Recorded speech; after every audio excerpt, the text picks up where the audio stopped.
Thomas Isidore Noel Sankara was a military head of state that ruled the West African country Upper Volta, now Burkina Faso, from August 4, 1983 to October 15, 1987. He was a revolutionary leader that brought drastic positive change to lives and land of Burkina Faso. As far as posterity is concerned, the history of Burkina Faso cannot be complete without mentioning the name of Thomas Sankara. Thomas Sankara, the third child out of 10 children of Joseph and Margaret Sankara, was born on December 21, 1949 in Yakou, French Upper Volta. Thomas joined the military academy as against his father's wish of him becoming a Catholic priest. In the academy, the director of the academy, after classroom, always gathered together some of the smartest students to discuss about revolutions and liberation movements in Africa. Thomas Isidore Noel Sankara was not left out in this discussion, and this probably helped to prepare him for the future challenges of his life. At the age of 20, Sankara went for further military studies and later graduated as a junior officer. He was sent to Madagascar for officer training to return to Upper Volta a year later. The border war between Upper Volta and Mali in 1974 earned Sankara fame because of his performance in the war, which he in later years called useless and wicked. He later became the commander of a commando training center.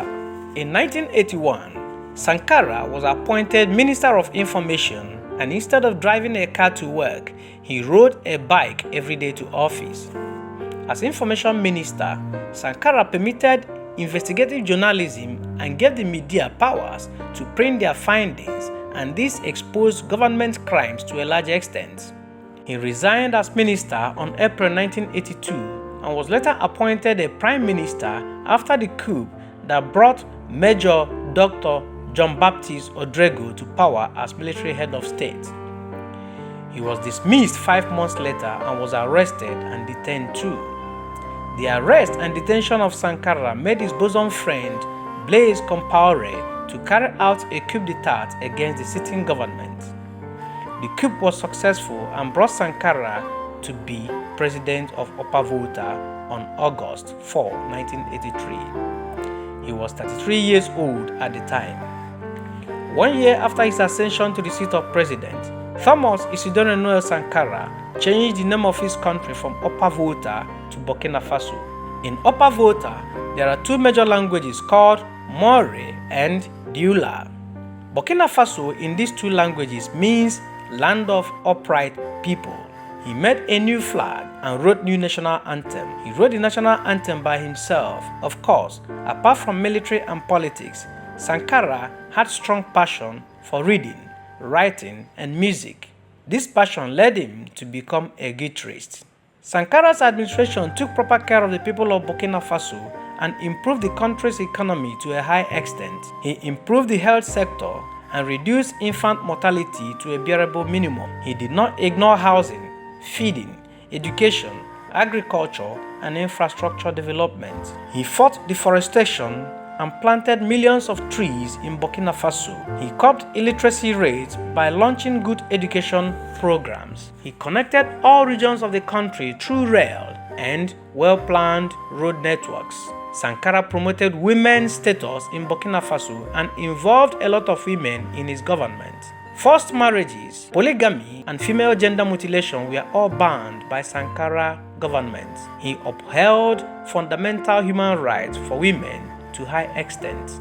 Sankara made Renault 5 the official car for ministers and public servants. Renault 5 was the cheapest car sold in Burkina Faso at the time. He reduced salaries of public servants and reduced his own salary to $450 a month. He had a car, 4 bikes, 3 guitars, a refrigerator, and a broken freezer. He does not use air conditioner with the reason that it is luxury and not affordable to all. He converted the army's provision store to supermarket for everyone. He sold off government fleet of Mercedes cars. Sankara believed that Burkina Faso and entire Africa can sustain itself without foreign aids. He encouraged all African nations to reject foreign aids and depend on the resources in Africa. His economic policies were geared towards the fight against corruption, hunger alleviation, educational reforms, health, and agricultural development. These policies brought about economic upgrade in Burkina Faso within his few years of leadership. However, there is a saying that it takes a friend to kill a friend, and your best friend can be your worst enemy. The truth behind these sayings cannot be undermined, as it took Sankara's best friend, Blaise Compaoré, to send him to his early grave. Blaise Compaoré was a good friend of Sankara, who led the military coup that brought Sankara to power as president of Upper Volta.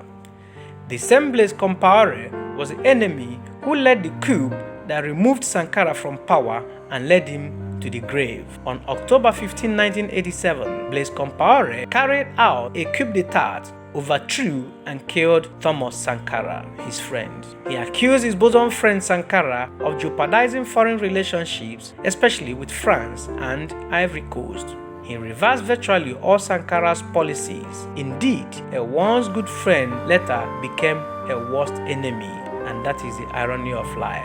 You are watching African Writers TV on YouTube. Please support us by subscribing to our channel, like and share our videos. Drop a comment in the comment section and hit the notification bell to get alerts for our new videos. In case you have any comment concerning Thomas Isidore Sankara, let us know in the comment section how you feel about him. Thank you once again for watching our videos.